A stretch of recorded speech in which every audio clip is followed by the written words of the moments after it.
যুদ্ধের ধুলো, ধ্বংসস্তূপ আর চারপাশে থমকে থাকা এক স্তব্ধ নীরবতা।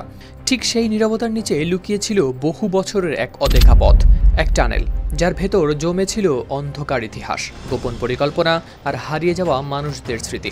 এবার যুদ্ধবিধ্বস্ত গাজায় ফিলিস্তিনি প্রতিরোধ আন্দোলন হামাসের একটি বড় টানেল খুঁজে পাওয়ার দাবি করেছে বর্বর ইসরায়েলের প্রতিরক্ষা বাহিনী আইডিএফ। নতুন সন্ধান পাওয়া টানেলটি নাকি 7 কিলোমিটার লম্বা, 25 ফুট গভীর। 20 নভেম্বর বৃহস্পতিবার সামাজিক যোগাযোগ মাধ্যম এক্সে দেয়া এক পোস্টে এ তথ্য জানিয়েছে আইডিএফ। পোস্টে ইসরায়েলি বাহিনী দাবি করে 7 কিলোমিটার লম্বা টানেলটি গাজার দক্ষিণের ঘনবসতিপূর্ণ রাফা শহরের নিচ দিয়ে গিয়েছে।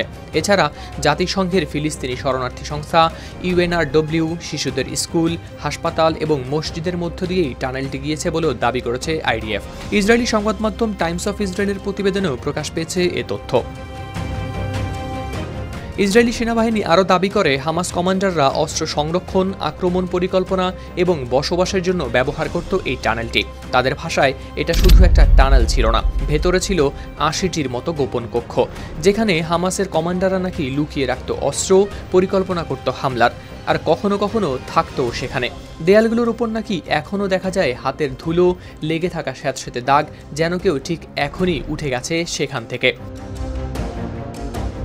বছরের পর বছর ধরে এই পথ ছিল এক ধরনের আন্ডারওয়ার্ল্ড, লুকিয়ে থাকা, পাল্টা আঘাতের প্রস্তুতি আর নিখোঁজ মানুষের ছায়া ঘুরে বেড়ানোর জায়গা।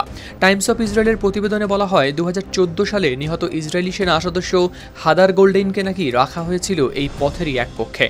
প্রায় 11 বছর পর এই নভেম্বরেই খুঁজে পাওয়া যায় তার দেহাবশেষ। আইডিএফ আরও জানায়, গেল মে মাসে হামাসের অন্যতম শীর্ষ নেতা মোহাম্মদ সিনওয়ারের সঙ্গে নিহত মোহাম্মদ শাবানা সহ সিনিয়র হামাস কমান্ডারদের কমান্ড পোস্ট হিসেবে ব্যবহৃত কক্ষগুলো খুঁজে পেয়েছে তারা।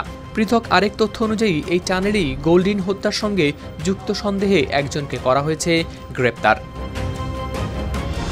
হাওলাদার শামীম, RTV।